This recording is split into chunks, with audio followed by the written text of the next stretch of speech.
This is Make It Plain. Make it plain. MIP With Masamela Matfumo. Mark Thompson. Make it plain. Get woke.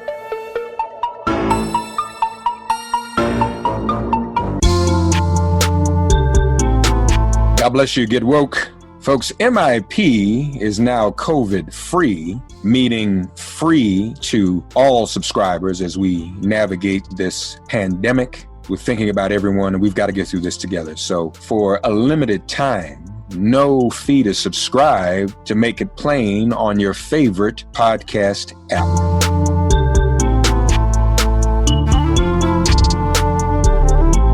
Ladies and gentlemen, as we have been discussing, there's not only a presidential race on the ballot, there are down ballot races, but the one just below the presidency, and again, it's important we vote in all these races, even the local ones, but the one just below the presidency is that of the U.S. Senate. We got to talk about the Black Belt, and we've got to talk about Mississippi. Our brother is running once again for Senate, and it's high time we made history in Mississippi. We have the numbers to do it, but let's see if we can get around some of those other obstacles. And he's going to tell us how to get around those obstacles and elect him to the U.S. Senate. We welcome Mike Espy, Democratic nominee for Senate in the state of Mississippi. Hey, brother, how are you, man? Hey, Mark, I'm doing well. How are you, sir? I'm good. Are you all get any of this tropical storm around there? No, it veered to the northeast, so it's just traversing along the coastal area, South Carolina, North Carolina. So we missed it. We didn't even get any rain. We need some rain. It's just hot here. So that's a shift, a change. I'm getting the tropical storm here in New York, and Mississippi isn't. So God bless y'all. I'm glad it passed y'all. Well, maybe I'll go get a Sharpie and maybe I can draw it. It includes Mississippi, but we don't want to do that. Right, get a Sharpie. That's right. We're all about the truth. We're all about science and not misleading anybody. That's right. How is Mississippi handling the COVID crisis? Not well, Mark. I hate to say it, we're the worst state in the United States right now in regard to COVID. We've got the spiking here, worse and worse every day. All the doctors say that we have the most infections right now per capita in the United States. We have about 1,600 deaths here in Mississippi, about 60,000 coronavirus cases. And we know that Mississippi is 40% African-American population. So the deaths are disproportionate at about, 65% now deaths in Mississippi, African-American deaths. So not well. And that's for a lot of reasons. Mississippi's healthcare system, now we do have a few excellent hospitals, so I don't want to give them any demerits. But for the most part, our healthcare system has been ignored, mismanaged. We don't have Medicaid expansion because our conservative leaders spurned it. We could have had investments of $11 billion over the last 10 years for Medicaid expansion. We would have had 250,000 people covered with health insurance. We would have had the ability to undergird our rural hospitals, and we don't have that because they didn't want to say they adopted Obamacare. So now we have vacuum and revenue. We have so many hospitals closing because they have uncompensated care, and it's awful. Plus, the leadership here now, they're not investing in testing. In California, if you suspect that you have coronavirus symptoms, you go get a test, it comes back in 2 days. Guess how long in Mississippi? 2 weeks. Yeah. So what good is it? You would have infected a host of people by then. So because of our conservative leadership, because we have people here like my opponent, Sidney Hott Smith, that wants to repeal the ACA, She wants to ignore pre-existing illness. This is who I'm running against. Right. She denied that there ever was a coronavirus. You remember back during the early days in March when President Trump said it was a hoax and it would magically disappear. Well, I'm running against a sycophant of Trump, and she said, oh, it's nothing, it's going to be over in 2 weeks. So that's our leadership. So we're not doing well here, but I'm impressed with the doctors. You know, our science expert, a guy named Thomas Dobbs, he is steadfast. He says wear masks. Masks ought to be mandatory. Right. He says that maybe we should not open these schools. And he's giving guidance to our governor about how to manage this in a responsible, science-based way. However, seems like that advice is not being listened to. So we're not in good shape. So I'm sorry to hear that. But of course, though, in a COVID situation like that, or in these situations all of the states find them in, yes, that has brought to great life the conversation around mail-in balloting. Yes. Is Mississippi built for mail-in balloting? I'm afraid to ask. You already know the answer. Yeah. The answer is no. So we're one of those states, we do not have no excuse voting. So we have absentee voting, but not mail-in voting. And that's the difference. So in Mississippi right now, for you to vote absentee, you have to fulfill one of the 10 criteria to make you eligible. You know, like I'm in the military, I'll be on vacation, I'm sick, and so forth. So there are 10 criteria that you must comply with and have your excuse reviewed by the circuit clerk. So let's take, for example, when I ran before, I ran before. Yes. In November 27th, 2018, we got 47% of the vote, okay? Right. Now, that was 2 days after Thanksgiving. So in the general election, Senator Smith and I were neck and neck.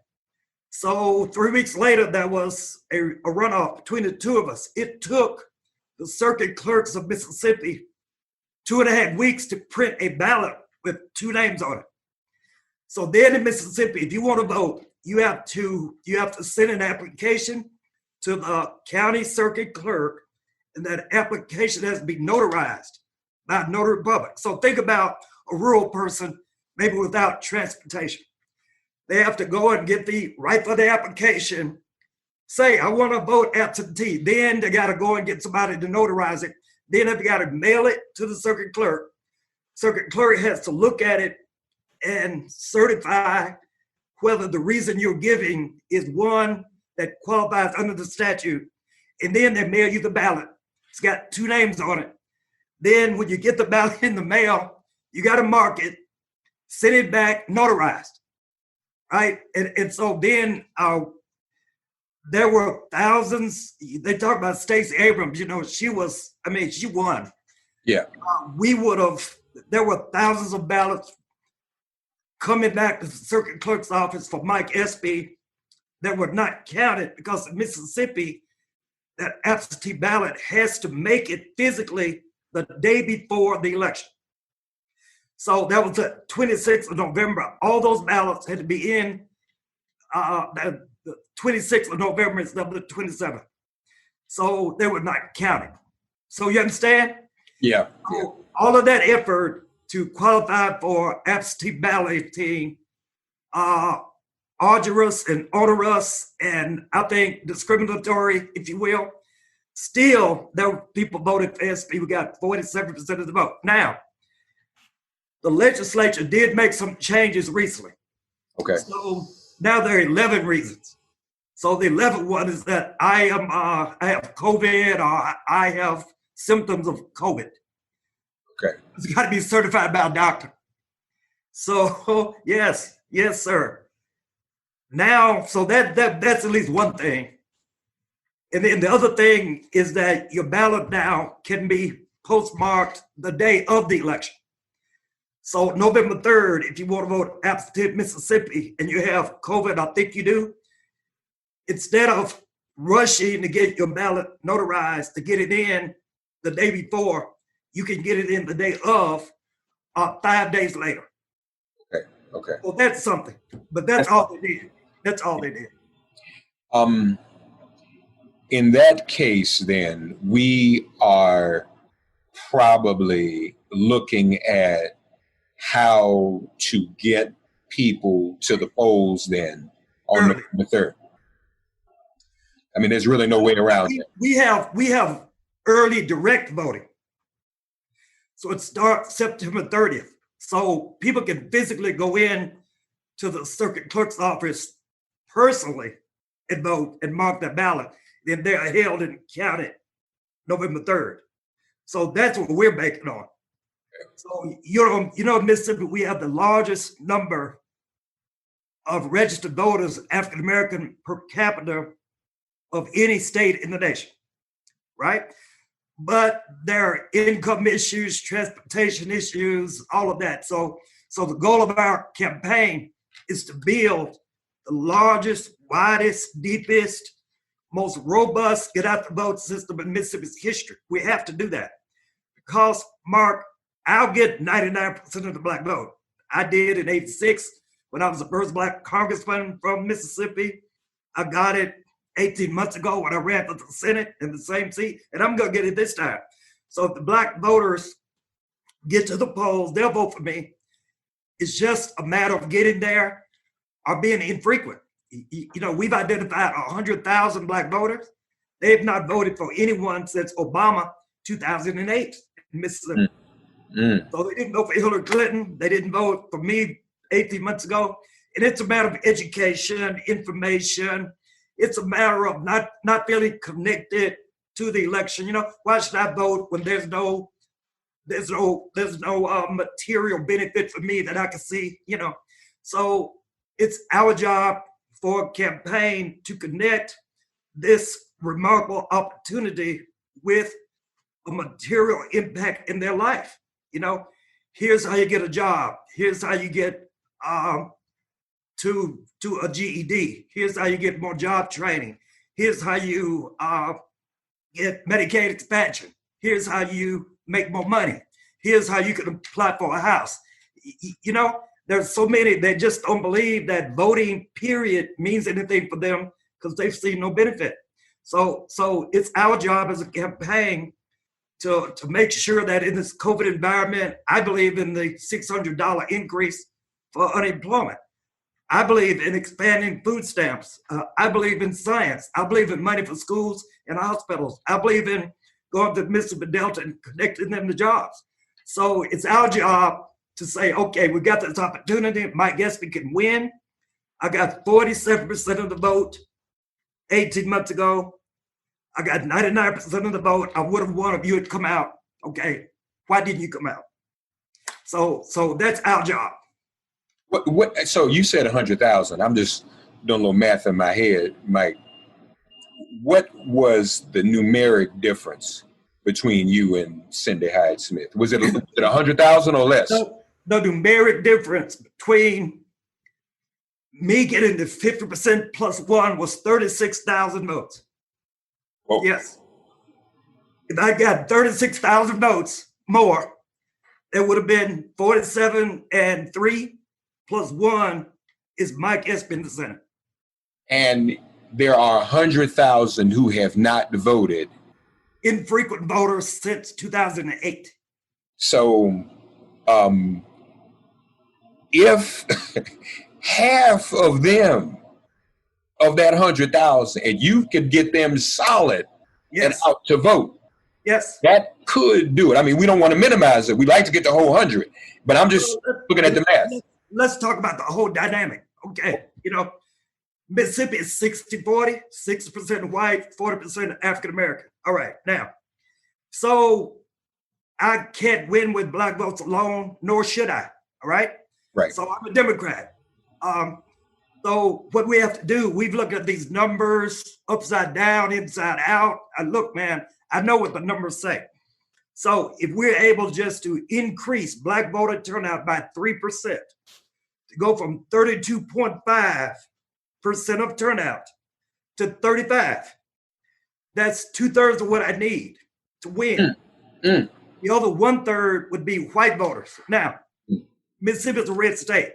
However, we're not immune to national trends. So around the nation, we see white voters in the suburbs, white women who are highly mobile, better educated, white college students.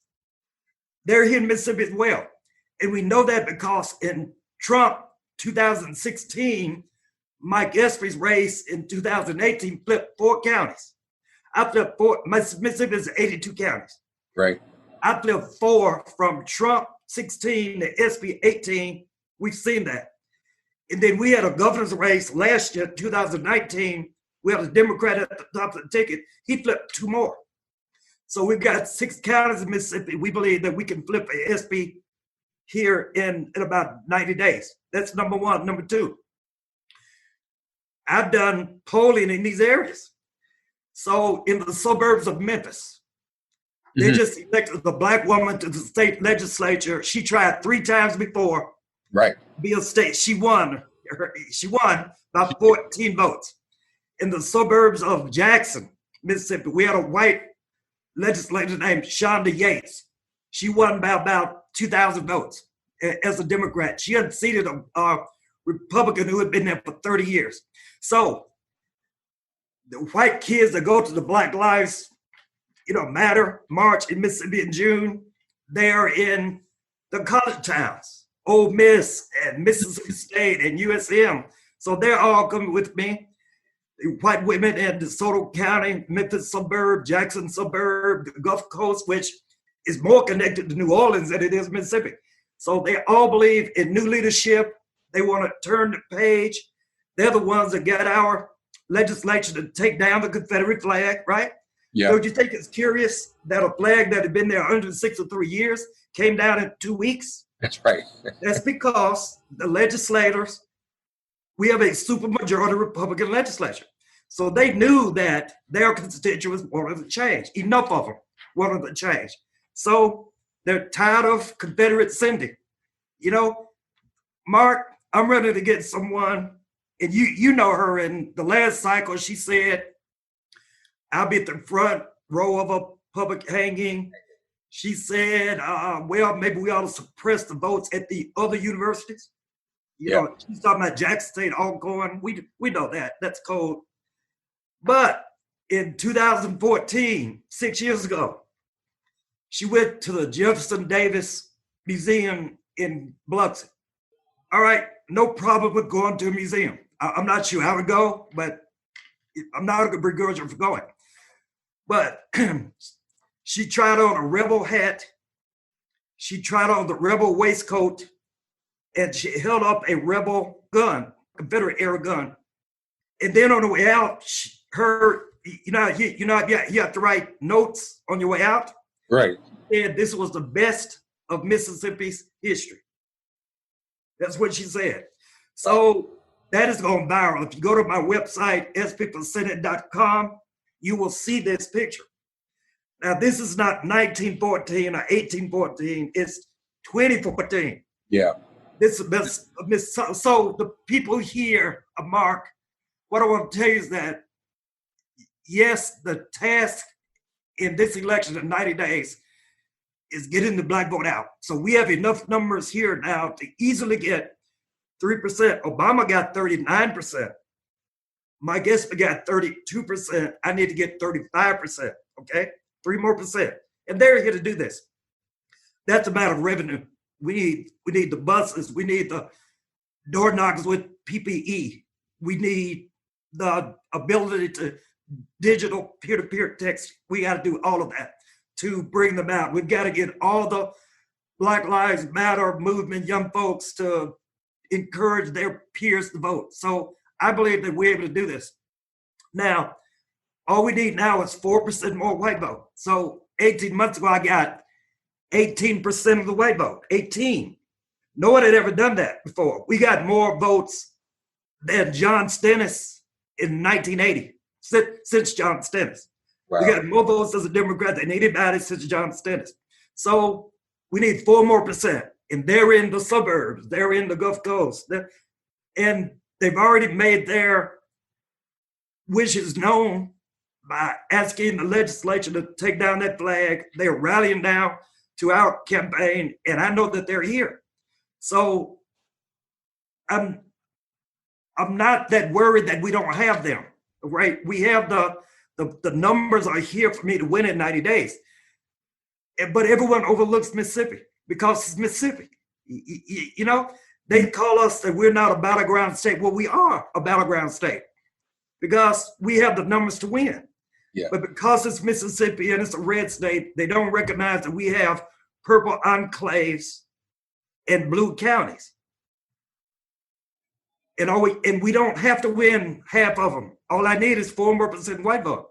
I already got 18. Now I need 22. Yeah. And on black vote, well, it's here. So we have a job to do.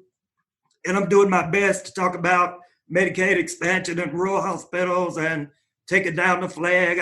I've been against that flag for decades. Everybody knows it.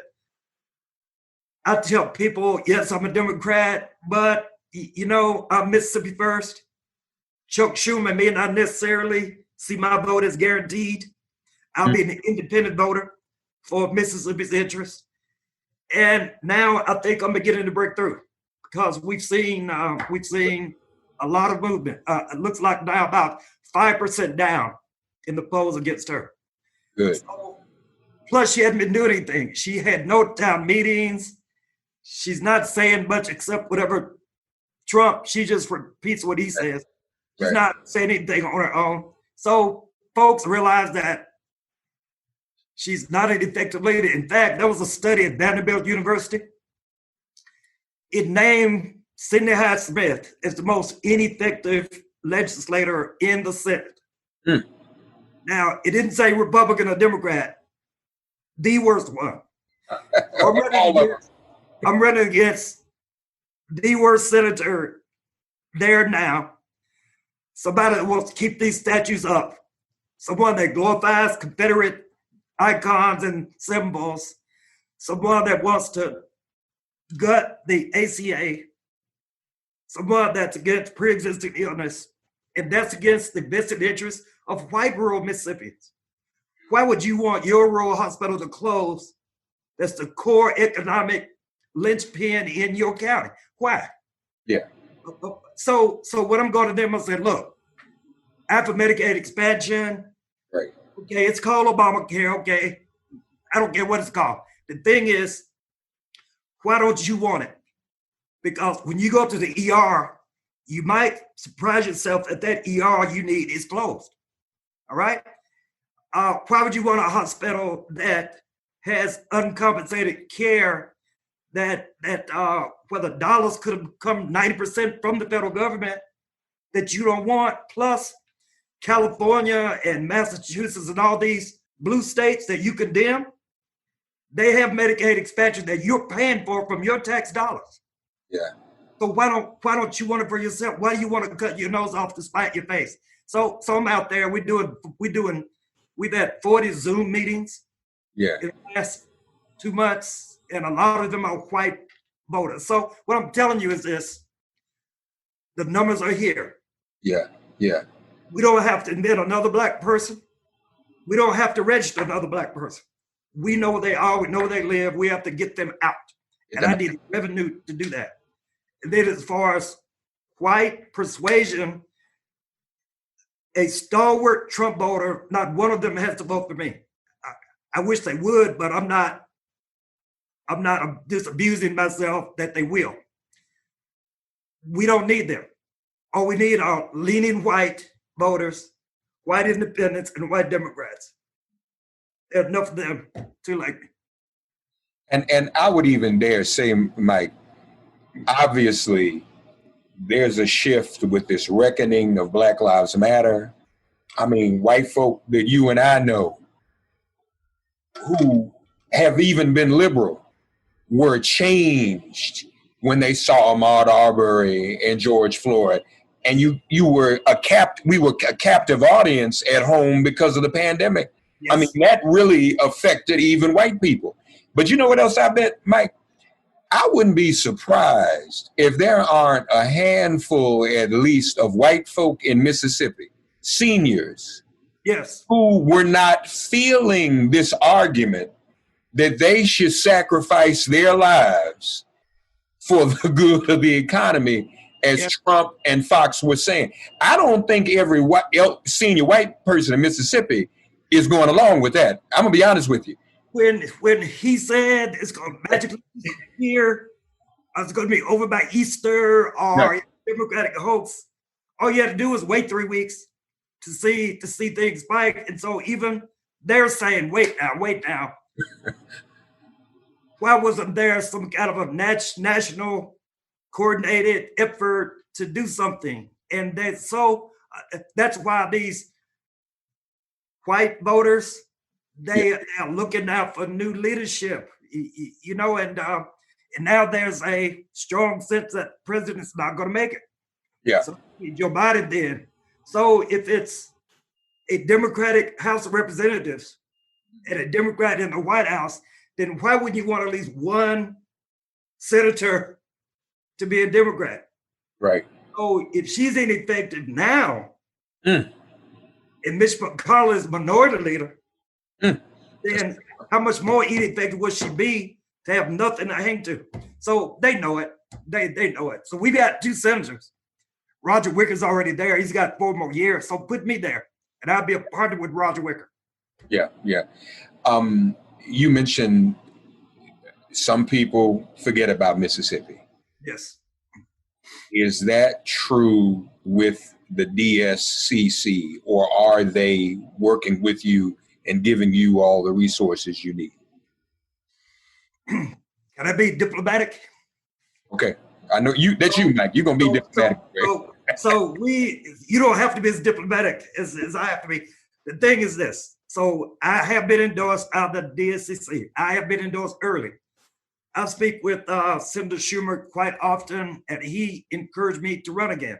So that's great. Okay. But all I know is past, I hope it's not prologue. Because when I ran before 18 months ago, we didn't receive material benefit from DSCC until the last 2 weeks. We got we got some money, but it wasn't enough to do what we had to do, and it did not come early. When I told you 36,000 votes, if we'd received money from the DSC earlier, then those votes are here in Jackson. Jackson is our urban center. Jackson had a 70% turnout for Espy, 70. And I got 99% of that. So those votes are right here in Jackson. So, but the money we got, it came so late, I could only put it on television. We didn't have a chance to deploy the money in the field where we needed. So all I can say is that I have been endorsed. I appreciate that endorsement. Haven't seen the money. Haven't seen it yet. Yeah. Haven't seen it yet. I would love to see it. And we could pick up a seat that might be a surprise to them. Yeah. They don't believe whites will go for a Democrat. But I'm telling you, they will. We got 18% already. We only had 6 months to run before. And then if there were ever a time when they would, it's now. I mean, we can't foresee that 4 years from now, but we know today, in this moment of reckoning, if there is the sliver of a chance, and in this moment of pandemic, you exploit that now, I would think. You know, right? This moment of reckoning Yeah. with the global pandemic that's spiking in Mississippi, the worst in the nation, and people are disheartened, angry, frustrated, and they want new leadership, and many of them are white. In this moment of economic despair, where now the $600 that you could have gotten last month, you're not going to get it next month. And in this moment where so many young people realize their power Yeah. to come out and demonstrated against injustice. Here in Mississippi, we had a Black Lives Matter march in June. They predicted 200 people. We had 3,000 people. And I was there with my two sons. And one of them played in the NFL with the Redskins, now whatever that name's going to be. Right. But I told a story of my son, a full-grown Black man, who left the Redskins and started an elite gym, to physical fitness. So I hope you don't mind me telling this story. I got his permission. Please. So he's in the gym. It's a private gym, membership only. And there are 4 people in the gym. My son, a client that he was coaching, someone else, and an off-duty police officer, white police officer. So my son is kind of a guy that's emphatic. Sometimes he curses. So he was exhorting his client to lift more weight. So he was using some curse words, not at him, but with him. Right. Lift more weight, And then the off-duty officer who was in gym clothes just said to my son, "Stop cursing, stop that cursing." And my son, he's a member of the gym. He said, "Look, there's only 4 people here, and the gentleman I'm speaking with is not angry about it. He knows I'm just, And then the guy said, "I'm an off-duty." He said, I'm a vigilant police officer. Had no badge or anything. And my son said, "Okay." And then he said, "Well, I'm going to have you arrested." And then my son said, "Well, do it then." Maybe shouldn't have said that because he did it. Mm. So 30 minutes later, these police cruisers, all screeching to the gym, they arrest my son, handcuff him, put him in the cruiser, take him to jail, Ridgeland jail. He's there overnight for cursing in a private gym where he's a member. So I tell that story. I say, so his father was a congressman. His father was a cabinet secretary. His father ran for U.S. Senate. And none of that matters. Right. And it's not that I'm somebody. It's just saying that this is a universal injustice. So they certainly would do it to you. They did it to an NFL professional football player. So these folks now understand how systemic this is, how widespread this is, and how it doesn't ignore anyone regardless of station in life or what they did before. And so this is the power they know. They have to change it. That's why we had 3,000 people instead of the 200. So I was out there marching with my son and my other son and my wife, and I saw passion, enthusiasm, spirit, and I saw that they realized that the change they want can be manifested in 90 days if they just come to vote. Yeah. So that's why I am agreeing with you. In this environment, global pandemic, Mississippi is the worst because of faulty leadership at the national level and even the state level here, that we want to change. Economic despair, high unemployment, no response from Washington, more despair, we need a change. And then now we can get a change because of George Floyd, Ahmaud Arbery, Breonna. They know, they see examples of systemic racism. We can change it. And so all of this now is just building here in Mississippi, is gestating, and I believe it's going to inure to our benefit in 90 days.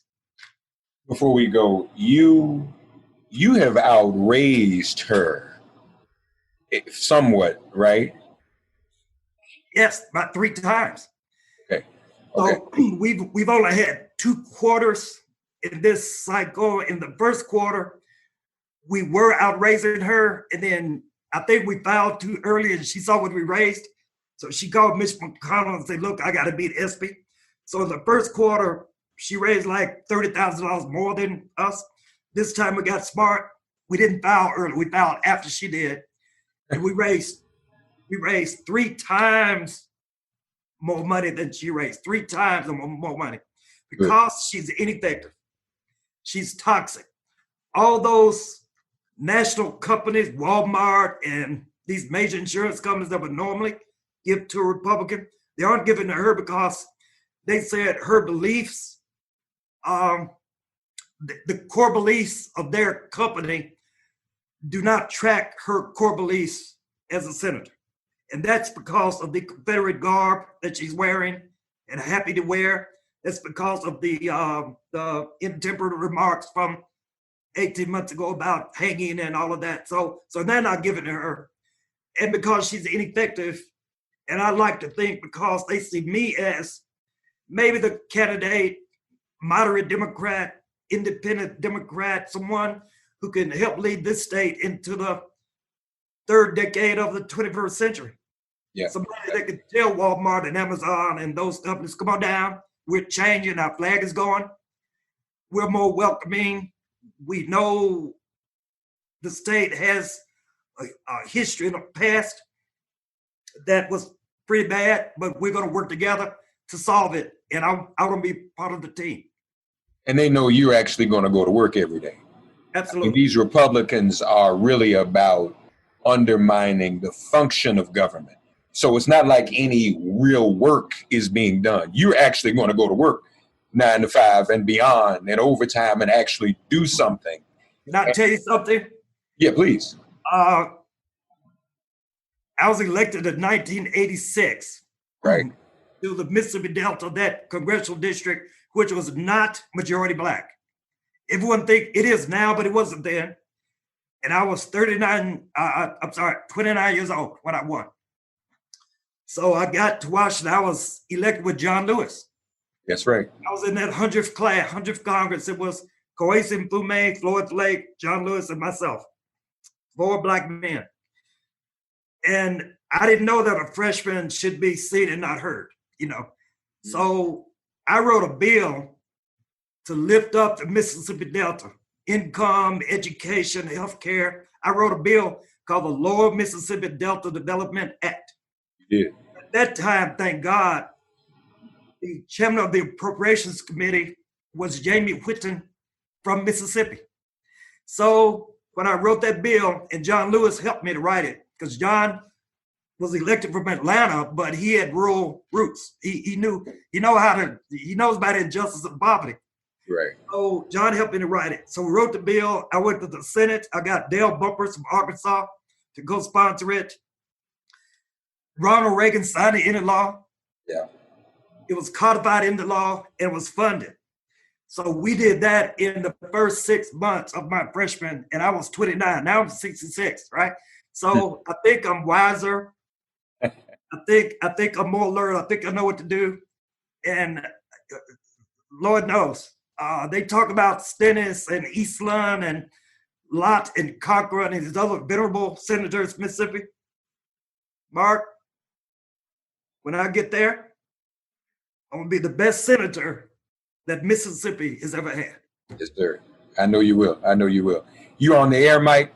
Television commercials? Yes. Well, not television. We're on. We've got a digital commercial. It's already gotten over 1.25 million views. We published it during our launch about 3 weeks ago. I want you to go. It's called espyforsenate.com. And when you hit that, you'll see the ad. And it's all about me growing up in Mississippi during the days of segregation. You know, I'm one of those Brown v. Board plus 20-year babies. Right. When desegregation was ordered but not implemented. So in my town of 17,000 people, there was an all-Black school and an all-white school. But there was a Catholic school in the middle, very small, that all of my siblings went to, but it closed when I was a junior. Lack of money. So my parents had to decide to send me and my twin sister to the Black school or the white school. Now, I didn't have a vote. I wanted to go to the Black school. You know, I played basketball with them. I felt more comfortable around my peers. But The black school had hand-me-down books, and the black school had inferior facilities. And you know that. So my parents sent my twin sister and I to the white school. There were 18 black students among a student body of 800. So in the commercial, I talk about the experience of a young Mike Espy and how I grew from that experience, because every day I was the N-word, every day. Every day I had to fight or flee. Every day I was subject to, I got sprayed by a high pressure water fire extinguisher by a teacher. A teacher sprayed me with a fire extinguisher in class. Mark, I'm a junior. It was every day my locker, N-word is scrawled on it.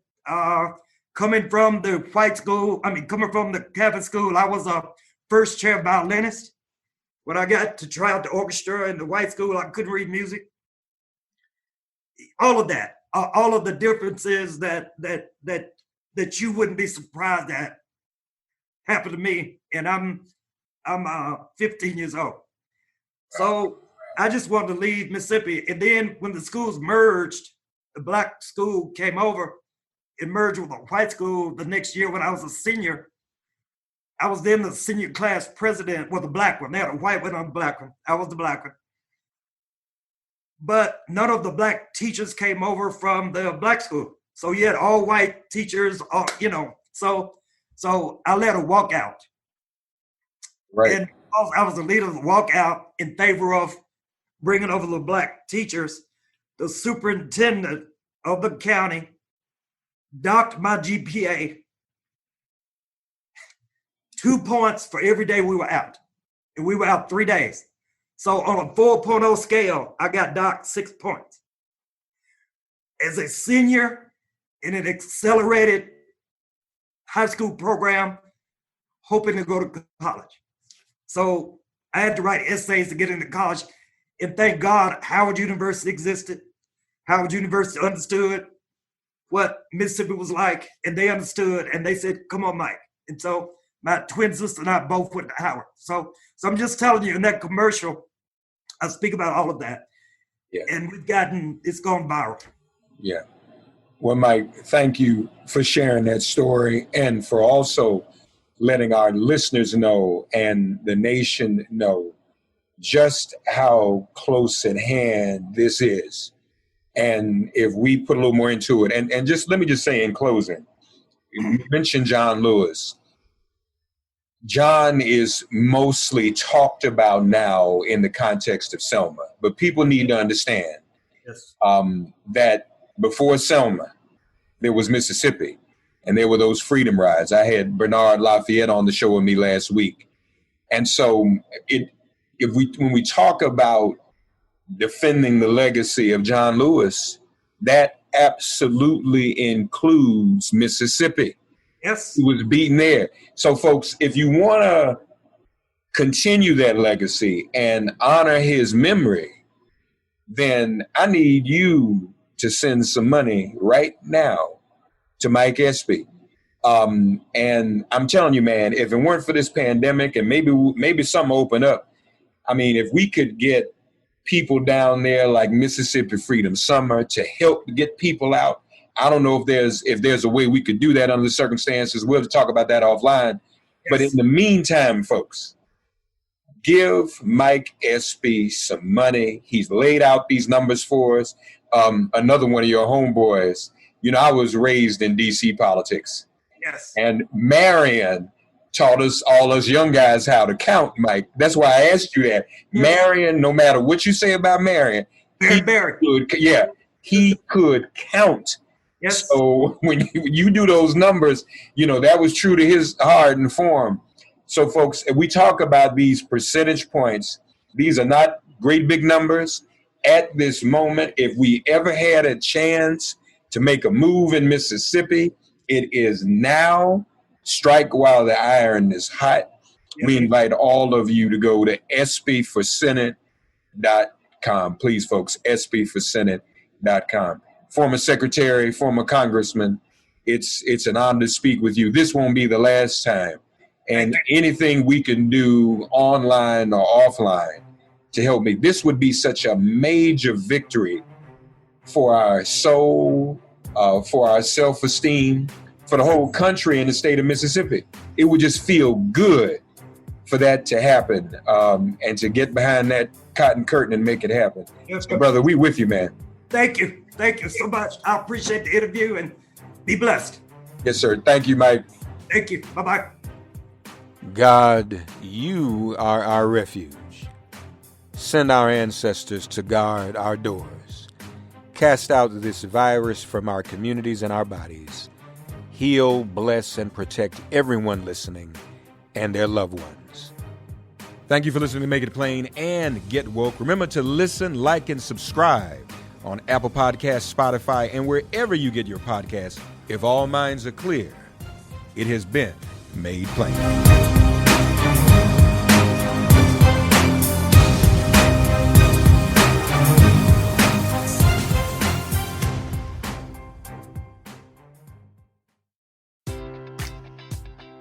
Enjoy all your favorite sports like never before at BetMGM.